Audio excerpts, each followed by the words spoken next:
Hi there, I am Jaime Elizondo from Real World Ranching, and today I'm going to give you 5 tips to greatly lower your synthetic fertilizer cost. Welcome back to another episode of Fat Cows, Fat Wallet podcast. I hope you're well and enjoying your day. Today, I want to talk to you about how to reduce and eventually eliminate the need to use synthetic fertilizers by using instead foliar fertilizers that cost a fraction of the fertilizer applied to the soil and do not harm soil life. This is very important because if we continue to apply synthetic fertilizers to our soils, the plant is not fed naturally. A plant is designed to be fed on an on-demand way by humus. So when it needs something, it takes it from the soil, not flooded with synthetic soluble fertilizers. If the plant is not fed naturally and the soil microorganisms around the roots become lazy, so to speak, they stop doing their job of making nutrients available, nutrients that were not available before from the soil. That's how it should work. Now, the Green Revolution and conventional advice and cheap fossil fuel made producers forget about traditional methods of production with low external inputs. The goal went from maximum profitability to maximum productivity. Why? What happened to us? What happened to common sense and economy? How did we not realize that by applying synthetic fertilizers, we were damaging our land and soil life? Now, in my life, I have learned and unlearned. And this is what happens when one graduates as an agricultural engineer on major animals. And after graduation, I was confronted with the reality in the real world. After more than 30 years of experience, I can assure you that the use of synthetic fertilizers is just not necessary. We need to understand how the ruminant pasture land symbiosis work and manage the grazing of our cattle correctly. If we ever need to speed up this virtuous cycle, we can do it, and I'll tell you how. If you know of someone who you think would appreciate your sharing this podcast, please do so to help as many people as possible and improve this world we live in. You can regenerate your land and increase productivity by avoiding the use of synthetic fertilizers to the soil. In addition, the savings in money are considerable. Number one, due to huge increase in the price of synthetic fertilizers, they have gone up to 3 times. It is difficult to continue use them and still make money, even at reduced dosage. If you want to earn money and not be a victim of what is happening, I recommend that you listen carefully. You should know that if you stop applying synthetic fertilizers cold turkey without taking any other action, your fields will turn yellow due to the lack of soil life.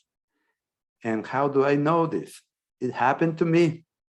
When I saw that synthetic fertilizers, this was back in 1991, were damaging my soil life, I stopped using them immediately, and my fields, which were already addicted to synthetic fertilizers, turned yellow and greatly decreased in productivity for 3 years. That's how long it took them to heal. I do not want that to happen to you as it hits you in your cash flow. And that is why I'm going to give you the way to avoid this. If we understand how photosynthesis works in our forages, we can take advantage of this knowledge and reduce our costs in a big way. Furthermore, instead of harming the soil life and the all-important mycorrhiza, we will be increasing the rate or enhancing the rate of photosynthesis in our plants and feeding more of the soil life that in turn feed plants in the natural world. This is easy to observe in our forest growing vigorously without any fertilizer. How does this happen? Easy. They are nourished thanks to the humus and the microorganisms in the soil, which in turn are fed by the high energy exudates that the plants return to the soil exactly for this purpose. I want to share with you what I have learned on my own farms so that you too can win your land, which is a living organism, from chemical fertilizers. It can be done. I and my Total Grazing students are proof of that. So what should we do? We must go back to the future, understand how photosynthesis and microorganisms work so that instead of fighting and trying to control nature, we become part of it, stimulating it with low inputs at the right time. To increase the rate of photosynthesis in our forage, we can do two different things. One, carry out a total grazing to increase the leaf-to-stem ratio into regrowth, because, as my students of total grazing already know, the green leaves create energy through photosynthesis, while the stems consume energy by respiration. The difference between those two is the energy left after respiration for productivity and to feed the soil microorganisms. This means that the more green leaves per square yard we have, we can produce more energy captured by photosynthesis to feed our soil and soil life that feeds our plants. Do you want more green leaves per square yard? Stop selective rotational grazing and switch to the full or total grazing program. Your farm, your cattle, and your finances will thank you. Also, what feeds your livestock the best, the green leaves or the stem? Remember that the green leaves contains up to 60% digestibility and a higher amount of protein, while the stems only contains 30 to 40% digestibility. 2, if greater productivity is necessary or the life of your soil is poor after application of synthetic fertilizers for years, you can apply a foliar fertilizer early in the morning when there are at least 4 leaves in your forage and at a low concentration so as not to burn the tender forage. This should be done as early as possible in the morning, as is when the stomata or leaf pores are open. A good option could be 5 pounds per acre of a soluble foliar fertilizer. At 20-20-20, that means 20 parts of nitrogen, 20 parts of phosphorus, and 20 parts of potassium, with trace elements in enough water so that it does not burn the young leaves. Remember, we are not trying to fertilize the soil, but we're trying to enhance photosynthesis by applying it directly to the leaves. And the plant, in turn, with enhanced photosynthesis, will feed more microorganisms in the soil with more root exudates, and this, in turn, will feed your plant to grow faster and more. Your plants will get greener and grow faster, but more importantly, more humus will begin to form when these soil microorganisms turn eventually into humus after being digested by many generations of different microorganisms, with the last one, that digestion, being carried out by fungi. We must know that this is the way in which up to 80% of all humus is formed in our soils, and not by litter as it was once believed. This knowledge is new, about 7 years to date. Now, what is humus? Humus is the degraded fraction of organic matter that cannot be further degraded by digestion and last over 100 years in your soils. Your real soil fertility.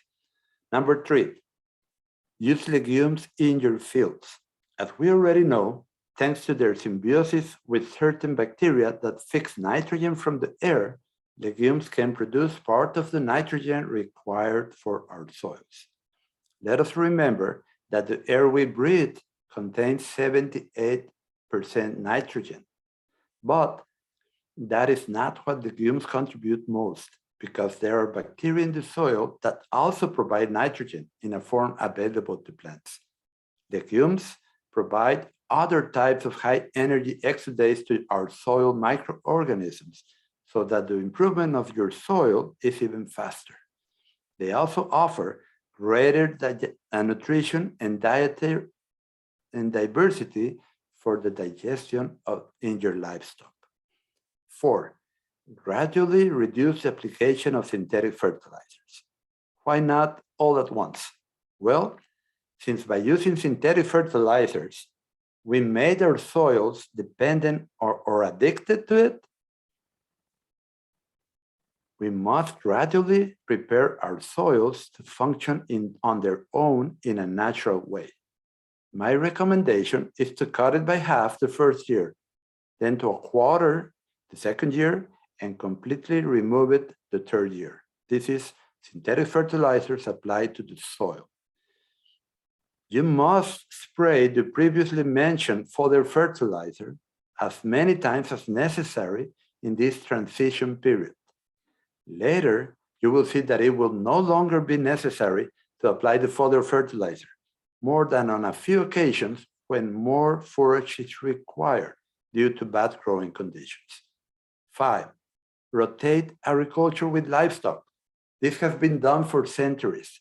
Doing only agriculture year after year kills the life of the soil, and more if the soil is left bare or plowed between harvests. On the other hand, by alternating agriculture with livestock, the regenerative effect of the livestock grassland symbiosis is used to increase the level of humus in the soil or heart of your soil. And after 4 to 6 years of agriculture, then of livestock, then agriculture can be carried out for 2 to 3 years. This will depend on the type of soil you have. And this knowledge can be obtained from other books, and it actually works. I am doing it. Remember, he who seeks finds, and he who asks the right questions gets the right answers. Let's improve our land, livestock, and finances at the same time. Well, that's all for today, friends. See you later. Be sure to subscribe to the podcast on Spotify, iTunes, or YouTube, or join us for the weekly email at www.rwranching.com/join. Have a great day.